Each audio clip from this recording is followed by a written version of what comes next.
ஆளுநர் தொடர்பான வழக்கு துணைவேந்தரை நியமிக்கக்கூடிய அதிகாரம் என்பது அரசுக்கு இருக்கும் அப்படின்னு சொல்லிட்டு உச்சநீதிமன்றம் ஒரு தீர்ப்பு கொடுத்திருந்தாங்க. அந்த மசோதாவையும் பில்லா பாஸ் பண்ணியிருந்தாங்க.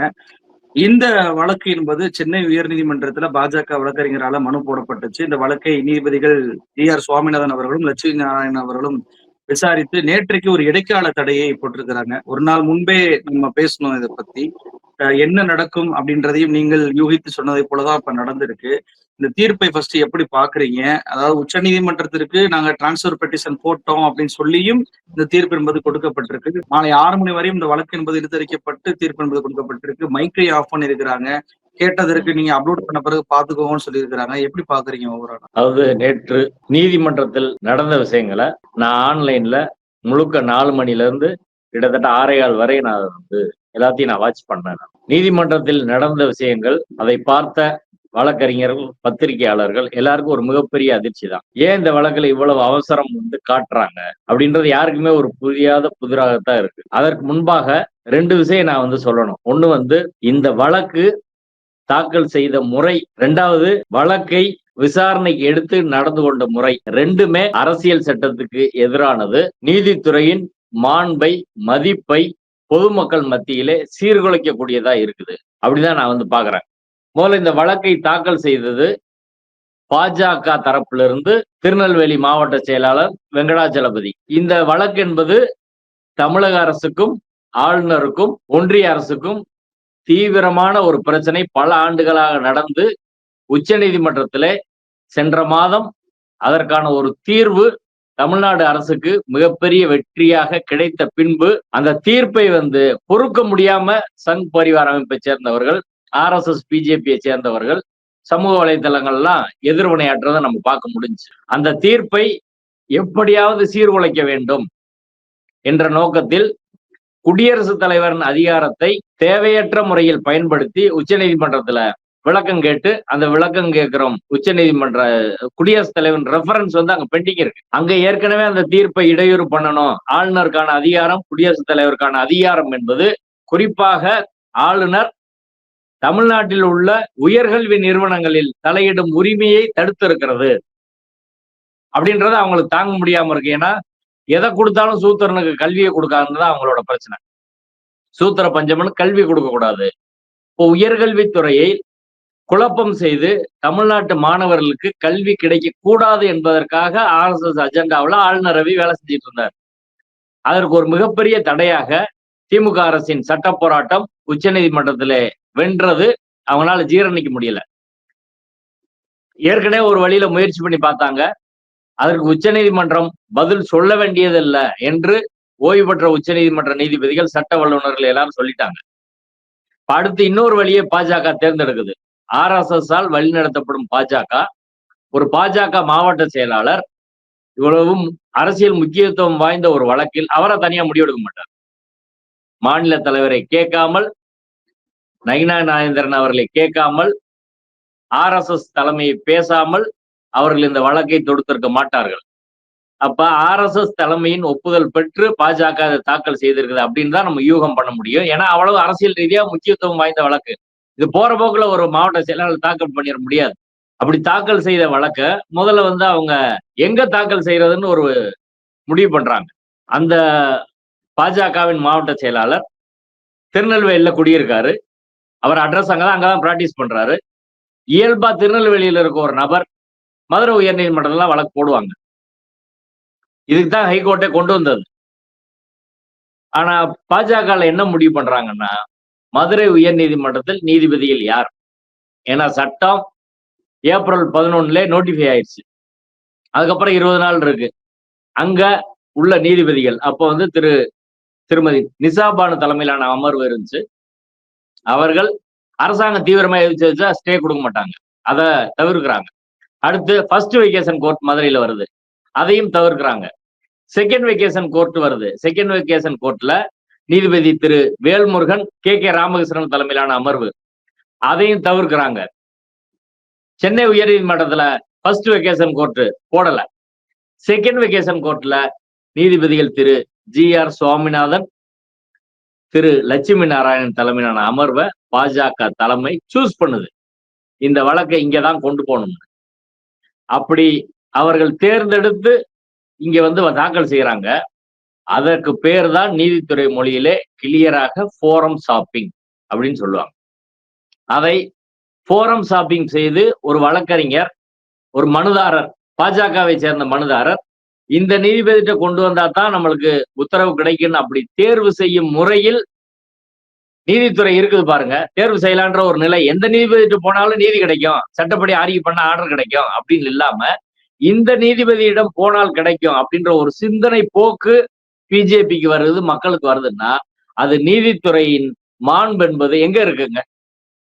இந்த ஜட்ஜ் இப்ப வழக்கறிஞர்கள்ட்ட வந்து கேஸுக்கு வர்றவங்க கேக்குறாங்க, இப்ப இந்த ஜட்ஜிட்ட போனா கிடைக்காதாமே, இந்த ஜட்ஜிட்ட போனா கிடைக்குமாமே, இவர் இப்படியாமே, அவர் அப்படியாமே அப்படின்னு கேட்கிற ஒரு நிலையை மக்கள் மத்தியிலே நீதித்துறை உருவாக்குனதுன்னா அதற்கு ஒரு அது அது எப்படி வந்து சரியா இருக்குன்றதான் என் கேள்வி.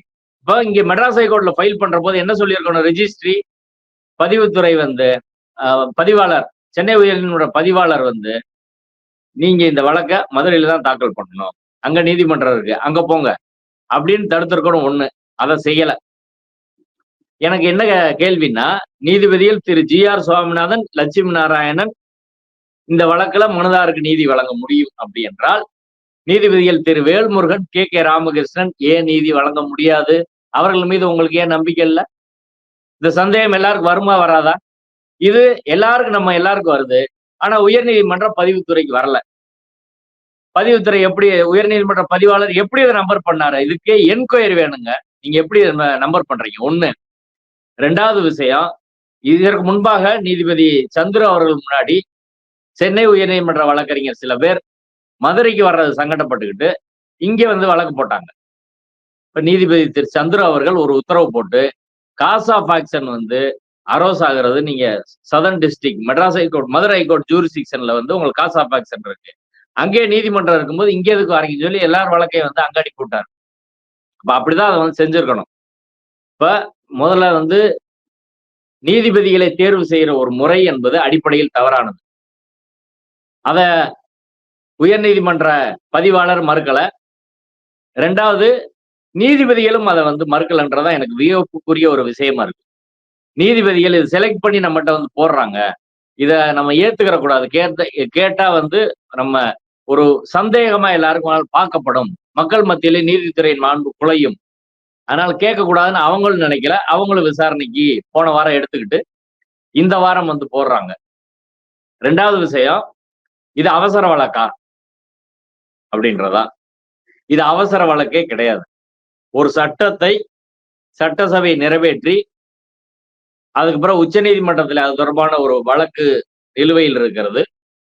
அந்த பிரச்சனையில இவங்க ஒரு கிரவுண்ட் எடுத்து ஒன்றிய அரசின் யுஜிசி சட்டம், தமிழ்நாடு அரசின் பல்கலைக்கழக திருத்த சட்டம், பல்கலைக்கழக சட்டத்தை எதுக்கல, பல்கலைக்கழக திருத்த சட்டத்தை தான் பேசுறாங்க.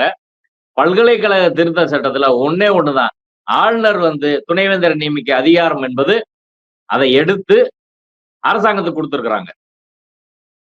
இவங்க என்ன சொல்றாங்க? யுஜிசியோட விதிமுறைக்கு எதிரானது இருக்கு, யுஜிசியோட நாமினியை சேர்க்கணும் அப்படின்னு சொல்றாங்க. ஒரிஜினல் சட்டத்துல இப்ப மதுரை காமராஜ் யூனிவர்சிட்டிக்கு ஒரு சட்டம் இருக்கு, மெட்ராஸ் யூனிவர்சிட்டிக்கு ஒரு சட்டம் இருக்கு, பாரதியார் யூனிவர்சிட்டிக்கு ஒரு சட்டம் இருக்கு, நெல்லை மனோன்மணியம் சுந்தரநாத் யூனிவர்சிட்டிக்கு ஒரு சட்டம் இருக்கு. அந்த சட்டத்துல யுஜிசியோட பிரதிநிதியை சேர்க்கணும் அப்படின்னு எங்கேயுமே கிடையாது. அப்ப ஒரிஜினல் சட்டத்தை நீங்க சேலஞ்ச் பண்ணவே இல்லை.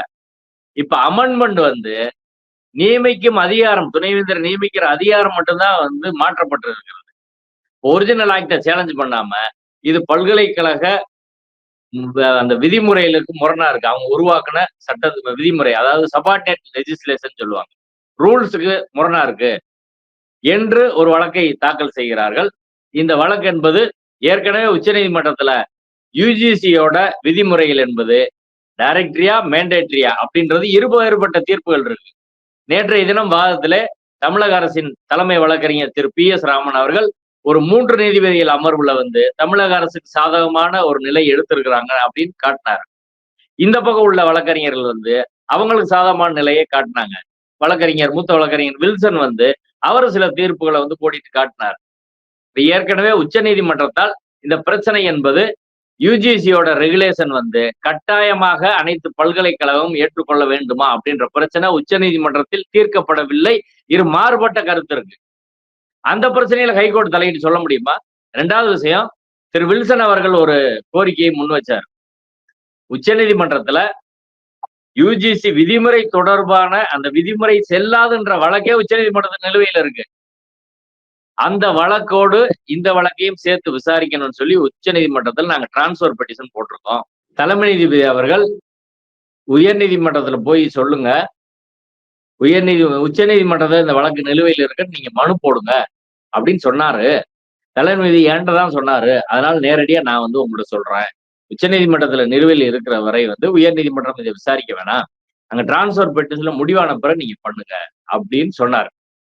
அதையும் உயர் நீதிமன்ற நீதிபதிகள் வந்து ஏற்கல. மூன்றாவதாக சவுக்கு சங்கர் வழக்குல 2 நாளைக்கு முன்னாடி உச்ச நீதிமன்றத்துக்கு தமிழக அரசு போகுது. இதே நீதிபதிகள் திரு ஜி.ஆர். சுவாமிநாதன், லட்சுமி நாராயணன் அமர்வு அதுல ஒரு இடைக்கால உத்தரவு கொடுக்குறாங்க. அதாவது ஒரு செல்வ பெருந்தகை அவர்கள் தொடர்புடைய ஒரு நிறுவனம், அந்த நிறுவனத்துக்கு முறைகேடா பணம் கொடுத்துருக்காங்க, அது முறைகேடா பயன்படுத்திட்டாங்க அப்படின்றது. அது அவசரமான வழக்கு ஒன்றும் கிடையாது. இப்ப நீங்க ஏப்ரல்ல போட்டிருக்கலாம், ஜூன்லயும் போடலாம். அந்த வழக்குல ஒரு இடைக்கால உத்தரவு போன வாரம் போடுறாங்க. அதை எதிர்த்து தமிழ்நாடு அரசு உச்சநீதிமன்றம் போகிறது. உச்சநீதிமன்ற தலைமை நீதிபதி திரு கவாய் அவர்கள் சொல்றாரு, இதுல என்ன அர்ஜென்சி இருக்குங்க? ஒரு அர்ஜென்சியும் கிடையாது. அதனால பார்ட்டியெல்லாம் சேர்த்து மெதுவா விசாரிங்க, நாங்க இதுக்கடையே ஸ்டே பண்றோம் அப்படின்னு சொல்லிட்டாங்க. அதுவும் உயர் நீதிமன்றத்துக்கு தெரியும். உச்ச நீதிமன்ற தலைமை நீதிபதி அடிப்படையில வந்து அவர் ஒரு கேள்வியை வந்து சொல்றாரு, உயர் நீதிமன்றமோ உச்ச நீதிமன்றமோ அவசர ரீதியாக அவசரமா இருக்கக்கூடிய வழக்குகளை மட்டும்தான் நீங்க விடுமுறை காலத்துல விசாரிக்கணும், மற்ற வழக்குகளை விசாரிக்க கூடாதுன்னு சொல்லி தலைமை நீதிபதி கவாய் அவர்கள் சொல்கிறார். சொன்ன பிறகும் உயர் நீதிமன்றம் இதை விசாரிக்கிறதுனா இது எப்படி புரிஞ்சுக்கிறது? கவாய் அவர்கள் வந்து மகாராஷ்டிராவுக்கு போறாங்க. போற போது தலைமைச் செயலாளர் வரமாட்டாரு, கமிஷனர் வரமாட்டாரு. அதை அவர் வெளிப்படையா சொல்லிட்டாரு. என்ன அது திருமாவளவன் கூட அதை விமர்சனம் பண்ணியிருக்கிறாரு. அவர் பட்டியல் சமூகத்தை சேர்ந்தவர் என்பதால் அவரை புறக்கணிக்கிறாங்களா அப்படின்ற கேள்வி பாஜக புறக்கணிக்குதா? இதான் ஒரு கான்ஸ்டியூஷன் போஸ்ட்ல உச்சநீதிமன்ற தலைமை நீதிபதியா இருக்கும் நபருக்கே இதான் நிலைமைன்னா இந்த நாடு எப்படி பட்டியல் சமூகத்தை பாக்குது, பாஜக எப்படி பாக்குதுன்னு ஒரு கேள்வி எழுப்பியிருக்காரு. அது முக்கியமான ஒரு பிரச்சனை. இப்ப அதே சிந்தனை போக்கு பாஜக மகாராஷ்டிரா அரசின் அங்க உள்ள தலைமை செயலாளர், காவல்துறை ஆணையாளரின் சிந்தனை போக்குதான் இங்க உள்ள உயர் நீதிமன்ற நீதிபதிகளுக்கு இருக்குதோ. பட்டியல் சமூகத்தை சேர்ந்த தலைமை நீதிபதி சொல்றதெல்லாம் நம்ம கேட்க வேண்டியதில்லை அப்படின்னு நினைக்கிறாங்களான்ற சந்தேகம் மக்களுக்கு வருமா வராதா? ஏன்னா ஸ்பெசிபிக்கா இந்த பெஞ்ச் போட்ட உத்தரவுல அவர் சொல்லியிருக்காருங்க. இந்த பெஞ்ச் போட்ட உத்தரவுல சொல்லியிருக்காரு, அவசர வழக்கு மட்டும் விசாரிங்க, எல்லா வழக்கையும் விசாரிக்க வேண்டியதில்லை அப்படின்னு. திரும்ப வில்சன் அவரிடம் சொல்லி நீங்க அங்க போய் சொல்லுங்கன்னு சொல்லியிருக்காரு. உச்ச நீதிமன்ற தலைமை நீதிபதி இதே அமர்வுக்கு தான் அந்த விஷயத்தை சொல்லியிருக்காரு, நீங்க அவசர வழக்கு மட்டும் விசாரிங்கன்னு. அதையும் இவங்க புறக்கணிக்கிறாங்க அப்படின்னா, இங்க மதுரை உயர் நீதிமன்ற நீதிபதி திரு வேல்முருகன் அவர்கள் பட்டியல் சமூகத்தை சேர்ந்தவர். அவரை பாஜக புறக்கணித்து நீதிபதிகள் திரு ஜி.ஆர். சுவாமிநாதன், லட்சுமி நாராயணன் அமர்வுல கொண்டு வராங்க. இப்ப இந்த அமர்வு தொடர்பாகவே சந்தேகம் வருமா வராதா? ஏன்னா வில்சன் அவர்கள் நாளைக்கு போடுங்கன்னு கேட்கிறாங்க. நாளைக்கு போடுங்க, நான் டெல்லியில இருக்கேன், நாளைக்கு நேர்ல வந்து ஆடிக்கிட்டு ஒரு 2 மணி நேரம் எனக்கு கொடுங்க அப்படின்னா அதெல்லாம் முடியாது அப்படின்னு மறுக்கிறாங்க. இது எந்த கோர்ட்டாவது அப்படி மறுக்குமா? போன வாரம் வந்து போட்டு இந்த வாரம் போடுறாங்க. அதுலயும் வந்து பதில் மனு தாக்கல் செய்யுங்கன்னு கூட போடல. இப்போ பதில் மனு தாக்கல் செய்யாமல் தமிழக அரசு தரப்புல ஏஜி மன்றாடுறாரு, வில்சன் மன்றாடுறாரு, கெஞ்சுறாங்க, கதறாங்க. எந்த விஷயத்தையும் கணக்கில் எடுத்துக்கிறாங்க. இப்ப ஏற்கனவே நீதிபதி திரு ஜி.ஆர். சுவாமிநாதன் அவர்கள் மீது பல்வேறு விமர்சனங்கள் வைக்கப்படுது. அது நம்மளுக்கு ஏற்கனவே அந்த விமர்சனங்கள்லாம் தெரியும். அப்ப அவர்கிட்ட செலக்ட் பண்ணி கொண்டு வர்ற மாதிரி ஒரு சூழ்நிலையை உருவாக்குனா இது எப்படி சரியா இருக்கும்? நீதிபதி ஜி.ஆர். சுவாமிநாதன் அவர்கள் ஏற்கனவே எச்சிலை வழக்குல, கரூர் எச்சிலை வழக்குல இதே போல ஒரு நபர் கரூர்ல இருந்து வழக்கு போடுறாரு அவர்கிட்ட போன வருஷம். அந்த வழக்கு ஹெச்ஆர்என்சியை சேர்த்தா நீதிபதி திரு சி சரவணன் அவர்கள்ட்ட போகும், போலீஸ பார்ட்டியா சேர்த்தா நீதிபதி திரு புகழேந்திட்டு போகும், ரெவன்யூ பார்ட்டியை சேர்த்தா நீதிபதி திரு ஜி.ஆர். சுவாமிநாதன் வரும். அப்பையும் ஃபோரம் ஷாப்பிங் என்ற முறையில நீதிபதியிடம் வந்து கொண்டு வராங்க. அந்த நீதிபதி அவர்கள் வந்து மறுநாளே 29 ஏப்ரல் 29 வருது, 30ஆம் தேதி போட்டு அந்த வழக்குல வந்து மே 17ஆம் தேதி 18ஆம் தேதி ஃபங்க்ஷனா 17ஆம் தேதி உத்தரவு போடுறாங்க. போலீஸை பார்ட்டியா சுயமட்டாவ சேர்க்கிறாங்க. அப்படி போலீஸை பார்ட்டியா சேர்த்தா அதை அடுத்த நீதிபதிக்கு தான் அனுப்பணும். அதான் நீதித்துறை மரபு. ஏன்னா கன்சர்ன் போர்ட்போலியோ அப்படிதான். நீதிபதி ஹரிபரதாமன் அவர்கள் கூட அவர் வந்து பேசிட்டு இருக்கும்போது ஒரு விஷயத்தை வந்து என்கிட்ட சொன்னார். அதாவது அவர் முன்பாக அவருக்கு தெரிந்த வழக்கறிஞர், இவர் வேற ஒரு போர்ட்போலியோல இருக்கிறாரு. 482 போடக்கூடிய ஒரு கிரிமினல் வழக்கை வந்து பார்ட்டியா சேர்க்காம இவர்கிட்ட கொண்டு வராங்க. கொண்டு வந்தோடனே ஓப்பன் கோர்ட்ல வருகிற போது நீதிபதி திரு ஹரிபரதாமன் அவர்கள் சொல்றாரு, இந்த வழக்கை நான் சம்பந்தப்பட்ட நீதிபதிக்கு அனுப்புகிறேன், அவர்கிட்ட நீங்க போய் பேசிக்கங்கன்னு சொல்லி அனுப்பிச்சிட்டாரு. அது ஒரு மெசேஜ். இப்ப நீதிபதி சந்துரு அவர்களும் மதுரை வழக்கை செலக்ட் பண்ணி அங்க போட்டா அவர் திருப்பி அனுப்புறாரு, ஜூரிஸ்டிக்ஷன்ல பண்ணுங்க அப்படின்னு. ஏன்னா சந்துரு அவர்கள் அப்படி பண்ண மாட்டார், வேற நீதிபதி இப்படி செலக்ட் பண்ணி கொண்டு வருவாங்க. இப்ப இந்த 2 நீதிபதிகளும் இன்னைக்கு சமூக நன்மதிப்புடன் இருக்கக்கூடிய நீதிபதிகள் திரு சந்துரு, ஹரிபரந்தாமன், இடதுசாரி பின்புலத்திலிருந்து வந்தவங்க. நீதித்துறைக்கு வந்த பிறகு அவர்கள் இருவரும் அரசியல் சட்டப்படி சரியாக யாருக்கும் எந்த வேறுபாடும் இல்லாமல் நடப்பார்கள் அப்படின்றது இன்னைக்கு வரை எல்லாராலும் வந்து அது பாராட்டப்படுகிறது. அப்போ ஒரு நீதித்துறையின் மீது மதிப்பை கூட்டும் விதமா தான் அவங்க நடந்திருக்கிறாங்க அப்படின்றதான் அவங்ககிட்ட இருந்து நம்ம தெரிஞ்சுக்கிற விஷயம். அதே போல இன்னைக்கு உயர்நீதிமன்றம் அந்த நடையை கடைபிடிச்சிருந்தா, ஸ்டேட் கேட்கிறாங்க எங்களுக்கு பதில் மனு தாக்கல் செய்யணும், சட்டத்தின் முன் எல்லாரும் சமந்தான, பாஜக தரப்புல ஒருத்தர் மனுதாரர், இன்னொரு தரப்பு அரசாங்கம் இருக்கு, நாங்க பதில் மனு போடணும்னு கேக்குறாங்க, தரமாட்டோம்னா ஆர்டிகல் 14 வயலேஷன் இல்லையா?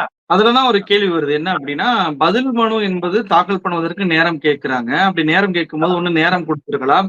ஆனா இடைக்கால தடையை போட்டுதான் வந்து இந்த வழக்கை விசாரிக்கணுமா அப்படின்ற ஒரு கேள்வி வருது. இன்னொரு பக்கம் வில்சன் அவர்கள் வந்து போலி அரசுதல் அறிக்கையை காட்டி அவர் இந்த வழக்கை தொடர்ந்திருக்கிறது அப்படின்ற குற்றச்சாட்டையும் வைக்கிறாரு. அதாவது நீங்க சொல்வதை போல பல்கலைக்கழகங்கள் தான் இதுல மெயினான ஒரு விஷயம். அவங்கள வந்து எதிர் மனுதாரராக சேர்க்கவில்லை அப்படின்ற ஒரு விஷயத்தையுமே அவங்க வைக்கிறாங்க.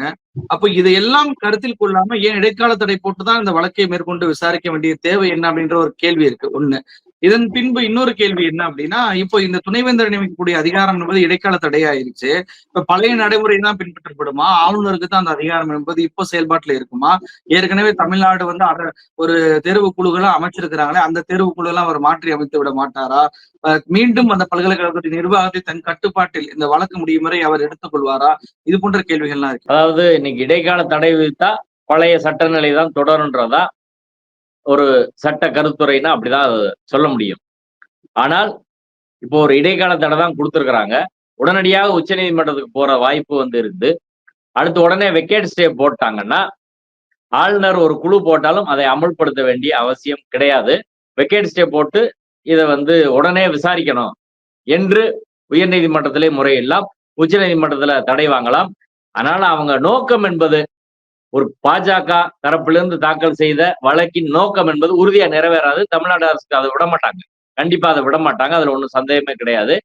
ஆனால் அவங்களுக்கு என்னன்னா, நீங்க உச்ச நீதிமன்றத்துல வச்சு ஆளுநர் இதுல எங்களை அடிச்சீங்கல்ல, நாங்க ஹைகோர்ட்ல வச்சு உங்களை அடிக்கிறோம் அப்படின்ற ஒரு பழிவாங்கும் போக்காகத்தான் இதுல நடக்குது, அரசியல் நடக்குது.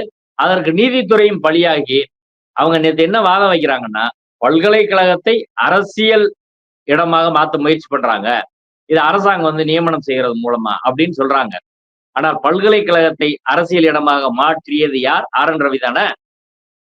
ஆர் என் ரவி தவிர வேற யாரும் மாட்டினாங்க? எல்லா பல்கலைக்கழகத்திலும் துணைவேந்தர் ஆதரவு ஒரு குழு உருவாக்குனாங்களா இல்லையா? இன்னைக்கு ஒரு ஊழல் துணைவேந்தருக்கு நீங்க ஃபங்க்ஷன் நடத்துறீங்க, ஒரு கவர்னர் எதுக்கு நடத்துறீங்க? நீங்க சொல்றது பூரா அவர் செஞ்சாருனால தானே, அதான காரணம். இப்ப பல்கலைக்கழகத்தை அடிப்படையிலங்க மக்களுக்கு, தமிழ்நாட்டு மக்களுக்கு பள்ளி கல்வியும் சரி உயர்கல்வியும் கொடுக்கக்கூடாது. இப்ப பள்ளி கல்விக்கு நேற்று உச்ச நீதிமன்றத்தில் வழக்கு போட்டிருக்காங்க, 2200 கோடி வந்து கொடுக்கணும் அப்படின்னு. அது கொடுக்க மாட்டான். நீ NEP-ல கையெழுத்து போடு அப்படின்னு சொல்லி, தேசிய கல்விக் கொள்கையை கையெழுத்து போட்டாதான் போடுவான் அப்படின்னு. இப்ப பள்ளி கல்வியை பணம் கொடுக்காம, நிதி கொடுக்காம காலி பண்றாங்க. உயர்கல்வியை வந்து ஆளுநரை வச்சு காலி பண்றாங்க. அப்ப மொத்தத்துல தமிழ்நாடு மக்களுக்கு பள்ளி கல்வியும் சரி உயர்கல்வியும் கிடைக்கக்கூடாது. ஏன்னா தமிழர்கள் இன்னைக்கு படிச்சு பார்ப்பனர்களை விட பல இடங்கள்ல நம்ம தமிழக மாணவர்கள் வந்து முன்னாடி வராங்க, வேலைக்கு போறாங்க, எல்லா உலக நாடுகள் பூரா போறாங்க அப்படின்றது கல்வினாலதானே இவனுக்கு இந்த இது வருது. அப்ப அதை வந்து தடுக்கணும் அப்படின்றத அவங்களுக்கு ஒரு பிரதான நோக்கம். அதை ஆளுநரை வச்சு தடுத்து பார்த்தாங்க. அது நோக்கம் நிறைவேறல. இப்போ உயர்நீதிமன்றத்தை தேர்வு செய்து வந்திருக்கிறாங்க. இதை உயர்நீதிமன்றம் தவிர்த்திருக்க வேண்டும். என்றால் இந்த இரு நீதிபதிகள் மீதுமே விமர்சனம் இருக்குது. 2ஆம் நீதிபதி அவர்கள், அவருடைய சகோதரர் ராகவாச்சாரி அவர்கள் பாஜகவோட மூத்த வழக்கறிஞர் இருக்கக்கூடியவர்.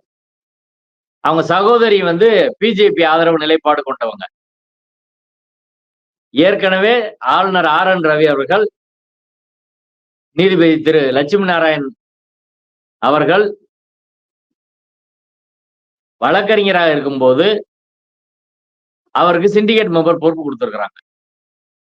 அவங்க ஃபேமிலி ஒரு பிஜேபி ஃபேமிலி. நீதிபதி திரு ஜி.ஆர். சுவாமிநாதன் அவர்கள் ஆர்எஸ்எஸ் பின்னணியில் வந்தவர்னு சொல்லி வெளிப்படையா அறிவிச்சு திராவிட இயக்க வெறுப்பை பல இடங்கள்ல அவர் வெளிப்படுத்தி இருக்கிறாரு. இன்னைக்கு வரை ஆர்எஸ்எஸ் மீட்டிங் எல்லாம் வந்து கலந்துக்கிறார். போன வருஷம் அரசுக்கு எதிராக சவுக்கு தொடர்ச்சியாக வேலை செய்யும் போது அவர் குண்டர் சட்டம் விசாரணைக்கு வருது. போன வருஷம் லீவ்ல மட்டும் கரெக்டா வந்து சவுக்கு சங்கர் வழக்கு போடுறாரு இதே அமர்வுல. இந்த வருஷமும் சவுக்கு சங்கர் இதே அமர்வுல வழக்கு போடுறாரு. இது எதேச்சியா நடக்குதான்னு நம்மளுக்கு தெரியல. இப்ப சவுக்கு சங்கர் வழக்குல நீதிபதி ஜி.ஆர். சாமிநாதன் ஒரு பெரிய பரபரப்பை உருவாக்குனாரு. எனக்கு வந்து நெருக்கடி கொடுத்தாங்கன்னு. எல்லாரும் பிஜேபி திமுக தான் நெருக்கடி கொடுத்துன்னு அன்னைக்கு எல்லாரும் நினைச்சாங்க. ஆனா இன்னைக்கு வரை அவர் அதை வெளியே சொல்லல. இப்படி பல சர்ச்சைகளுக்கு பெயர் போன ஒரு நபராக நீதிபதி திரு ஜி.ஆர். சுவாமிநாதன் அவர்கள் இருக்கிறார். எனவே இந்த 2 நீதிபதிகளும் இந்த வழக்கை எடுத்தது அப்படின்றதே அது நீதித்துறையின் மதிப்பை சீர்குலைக்கும் தான் நான் வந்து பாக்குறேன். இதனால பெரிய பயன் ஒண்ணு விளைய போறதில்ல. ஸ்டேட் கவர்மெண்ட்டை ஓங்கி ஒரு அடைய அடிச்சிட்டோம் அப்படின்றதுதான் ஒரு பழிவாங்கல் தான் தவிர அதை தாண்டி பயன் இதுல இது எதுவுமே இல்ல. எனவே பயன் அப்படின்றத எப்படி புரிஞ்சுக்கிறது? உச்ச நீதிமன்றத்திற்கு மேல்முறையீடு பண்ணா இந்த இடைக்கால தடை ரத்தாகும் அப்படின்னு சொல்லி புரிஞ்சுக்கலாமா? பயன் இல்லை அப்படின்றது. ஆமா, அதுக்கு வந்து ஒரு தலைமை நீதிபதி அமர்வுக்கு இந்த வழக்கு போனால் நிச்சயமாக ஏற்கனவே அவர் அந்த நிலைப்பாட்டை எடுத்திருக்கிறார். அவசரமா இதை விசாரிக்க வேண்டியதில்லை. பதில் மனுக்கு டைம் கொடுக்கல. பதில் மனுக்கு டைம் கொடுக்கணும்னு உயர்நீதிமன்ற விதிமுறைகள்ல இருக்குது. உயர்நீதிமன்றே வகுத்த விதிமுறைகளை நீதிபதிகளே மீறி இருக்கிறாங்க. இது அவசர வழக்கு கிடையாது. ஒரு நாள் வாய்தா கேட்டா கூட கொடுக்கல. எல்லாம் காரணம் சொல்லி நிச்சயமாக தடை கொடுப்பதற்கான எல்லா வாய்ப்பும் இருக்கு. 2வது இங்க என்ன அர்ஜென்சி? இப்ப ஏஜி அவர்கள் நேற்று சொல்றாரு, அதாவது ஜூன் 10 தான் வந்து 2 சர்ச் கமிட்டி போட்டிருக்கோம். ஃபைனல் டேட்டே வந்து அப்ளிகேஷன் சப்மிட் பண்றதுக்கே ஜூன் 10 தான். அதற்கு பிறகு அவங்க வந்து சர்ச் கமிட்டி தொடர்பா எனக்கு நிறைய ஏற்கனவே எனக்கு அனுபவங்கள் உண்டு. அது அவங்க முடிவு பண்றதுக்கே சில மாதங்கள் ஆகும். அப்ப ஜூன் கடைசி, ஜூலை, ஆகஸ்ட் வரை வந்து போறதுக்கான வாய்ப்பு இருக்குது. அப்படி இருக்கிற வழக்குல இப்பயே ஸ்டே கொடுக்க வேண்டிய அவசியம் என்ன? ஜூன் முதல் வாரத்துல போட்டா வேற நீதிபதி அதை விசாரிக்கட்டும். இப்ப வேற நீதிபதிகள் எல்லாம் சரியா பண்ண மாட்டாங்க. நாங்க தான் சரியா பண்ணணும்னு ஒரு நீதிபதிகள் நியமிக்க முடியும் நினைக்க முடியுமா? 2வது மிக முக்கியமா 2 வெக்கேஷன் கோர்ட் எப்படிங்க சீஃப் போடுறாரு? கண்டினியூஸா 2 வெக்கேஷன் கோர்ட் ஒரு நீதிபதிகளுக்கு ஏன் போடணும்? இப்ப உயர் நீதிமன்ற தலைமை நீதிபதி இந்த பெஞ்ச் அமைக்கிறது தொடர்பாகவே ஏற்கனவே நிறைய விமர்சனம் உச்ச நீதிமன்றத்துல அது வந்துச்சு. பெலா திரிவேதின்னு ஒரு நீதிபதி அவங்களுக்கு வந்து தொடர்ச்சியாக வந்து குறிப்பிட்ட சில வழக்குகள் ஒன்றிய அரசு தொடர்பான வழக்குகள் போகுது, அவங்க ஃபேவர் பண்றாங்க அப்படின்ற விமர்சனம் வந்துச்சு. இதற்கு முன்பாக அருண் மிஸ்ரான்னு ஒரு நீதிபதி இருந்தாரு. அவருக்கே ஒன்றிய அரசு தொடர்பான வழக்குகள் எல்லாம் ஒதுக்கப்பட்டது அப்படின்னு நீதிபதிகளே வெளியில பேட்டியில வந்து சொன்னாங்க. இப்ப சில நீதிபதிகள்கிட்ட மட்டும் அவங்களுக்கு இந்த போர்ட்போலியோ ஒதுக்கி அந்த வழக்கு போற மாதிரி செய்யற ஒரு நடைமுறை என்பது சரியானது கிடையாது. தலைமை நீதிபதியை 2 பெஞ்ச் வந்து 2 சிட்டிங் தொடர்ந்து வந்து இதே நீதிபதிகளுக்கு வந்து ஒதுக்குறாரு அப்படின்றதும் கேள்வியா வந்து இருக்கு. இப்ப தலைமை நீதிபதிகளுக்கு பணி ஒதுக்குற அதிகாரம் தலைமை நீதிபதிக்கு உண்டு. ஆனால் அந்த அதிகாரம் வந்து சரியான முறையில் பயன்படுத்தப்பட வேண்டும். அரசியல் சட்ட கண்ணோட்டத்தில் தான் பயன்படுத்தப்பட வேண்டும். இஷ்டத்துக்கு பயன்படுத்த முடியாது. ஏன்னா தலைமை நீதிபதி அவர்கள் வந்து ஜாயின் பண்ண உடனே நீதிபதி திரு தண்டபாணி அவர்கள் சிதம்பரம் நடராஜர் கோயில விசாரிச்சு தீட்சிதர்ல கண்டிச்சாரு. அடுத்த நாள் தீட்சிதர் தலைமை நீதிபதியை கூப்பிட்டு அங்க வந்து சாமி கும்பிட வச்சாங்க. அதுக்கு அடுத்த நாள் கோர்ட்ல கேஸ் வருது. இது எப்படி இன்ஃபுளுயன்ஸ் பண்றதுன்னு தெரியும்ல?